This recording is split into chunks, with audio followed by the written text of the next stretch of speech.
Vous l'avez compris, Napoléon Bonaparte est un grand réformateur. Il a introduit de nombreux changements dans l'organisation du pays. Après le coup d'État du 18 Brumaire en 1799, il pensait qu'il fallait mettre fin au désordre de la Révolution. Et avec autorité, il a rétabli l'ordre et la stabilité dans le pays.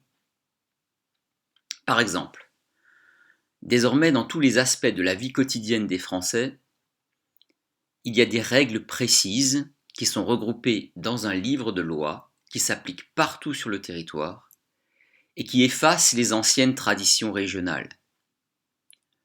Le Code civil existe encore aujourd'hui, comme vous le savez, même si toutes les règles qui s'y trouvent ont été entièrement réécrites pour les adapter à notre époque.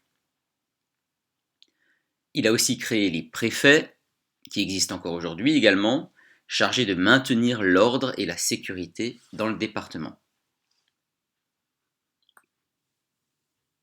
Troisième point, la signature du Concordat avec le pape en 1801 lui a permis d'éteindre les divisions qui existaient pendant la Révolution entre les Français et qui opposaient les défenseurs de la religion chrétienne d'un côté et de l'autre les défenseurs de la République qui avaient mené une politique de déchristianisation. Je fais juste une petite parenthèse pour vous signaler que le Concordat a duré plus de 100 ans. Il a été supprimé en 1905 lors de la grande loi française sur la laïcité qui a séparé l'Église et l'État dans notre pays. Mais il y a une grande exception qu'il faut que je vous signale, c'est que le Concordat existe encore aujourd'hui dans 3 départements français, l'Alsace et la Moselle. Pourquoi ? Parce qu'en 1905, lorsque le Concordat a été supprimé par la République française, notre région était annexée par l'Empire allemand.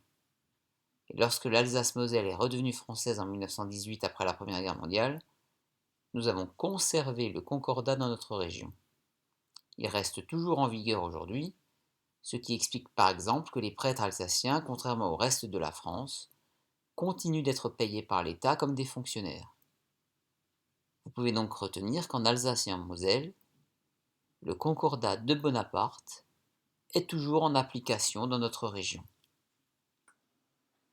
Je ferme ma parenthèse et je résume.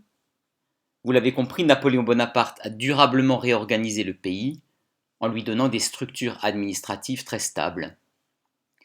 Vous avez également retenu qu'il s'agit d'un régime autoritaire qui repose sur un seul homme et que cet homme, qui était d'abord premier consul puis empereur, concentre tous les pouvoirs entre ses mains.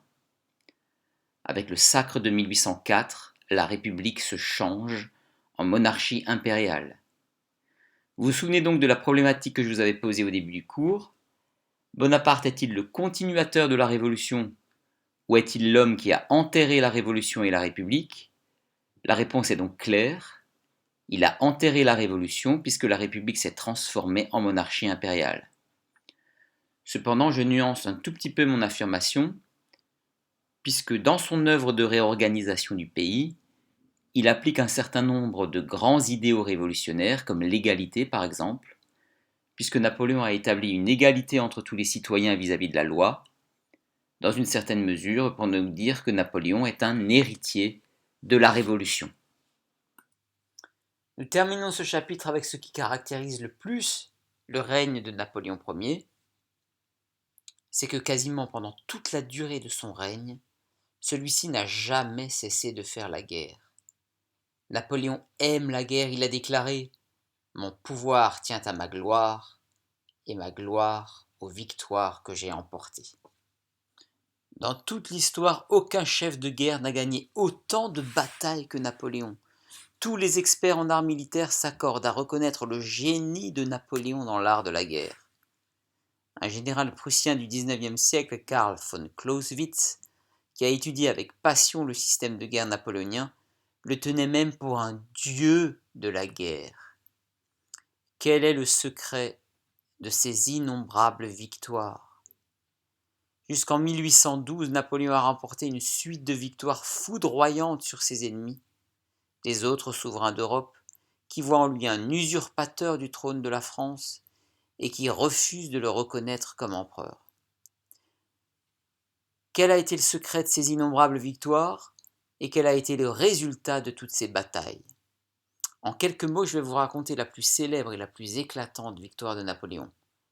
Elle doit faire partie de votre culture générale. C'est la bataille d'Austerlitz. Elle a eu lieu le 2 décembre 1805, soit un an jour pour jour, après la cérémonie du sacre dans la cathédrale Notre-Dame de Paris. Cette bataille célèbre est une des plus importantes batailles de l'histoire de France. Austerlitz, c'est un petit village qui se trouvait dans l'Empire d'Autriche. Il est situé dans l'actuelle République tchèque. Le grand affrontement a lieu à 100 km au nord de Vienne, la capitale de l'Empire d'Autriche. Qui sont les adversaires de l'empereur? Pour la première fois, Napoléon affronte en même temps l'empereur de Russie, le tsar Alexandre Ier, et François II, l'empereur d'Autriche. Comment Napoléon va-t-il arracher la victoire avec une armée de 75 000 hommes face à une armée autrichienne et russe, bien plus nombreuse, qui peut aligner 90 000 hommes?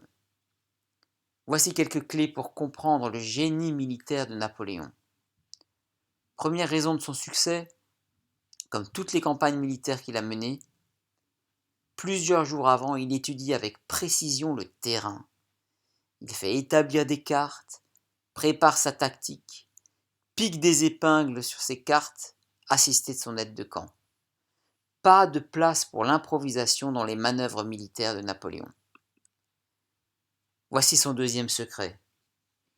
Le 1er décembre 1805, la veille du combat, il fait croire à ses adversaires qu'il se retire du champ de bataille et qu'il part vers Vienne avec son armée. Il laisse les Autrichiens et les Russes occuper le plateau du Pratzen en hauteur. Il leur laisse donc la position géographique la plus favorable. Regardez la feinte dans la tactique de Napoléon.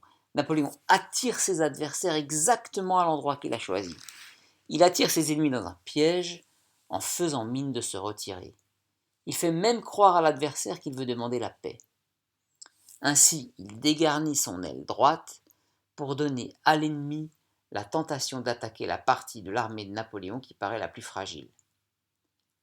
Il anticipe la réaction de ses ennemis et écrit donc à l'avance le scénario de la bataille. C'est là que vous découvrez le génie militaire du personnage.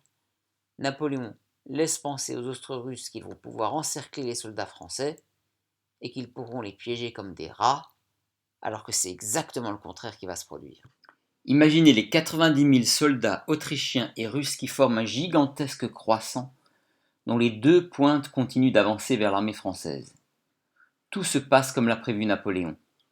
En attaquant l'aile droite de l'armée française vers 4 heures du matin, le centre de l'armée austro-russe se dégarnit. Les Autrichiens et les Russes tombent dans le piège que leur a tendu Napoléon. Au pied du plateau, Napoléon a placé un groupe de 20 000 soldats cachés dans un épais brouillard. Ces soldats piaffent d'impatience de se battre contre l'ennemi. Ordre de l'empereur français, attendez encore un quart d'heure, et alors il sera temps de foncer. Vers 8 heures, un soleil d'hiver radieux se lève à l'horizon et déchire le brouillard.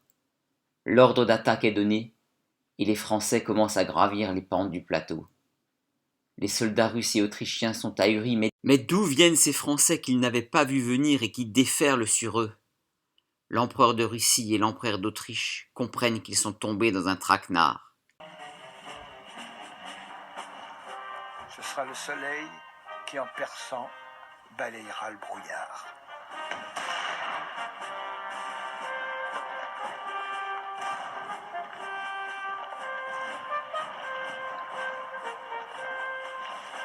Pour le tsar, qui a pris position tout en haut du plateau, ces soldats sont comme une apparition.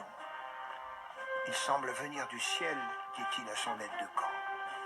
Dites plutôt de l'enfer, lui répond celui-ci.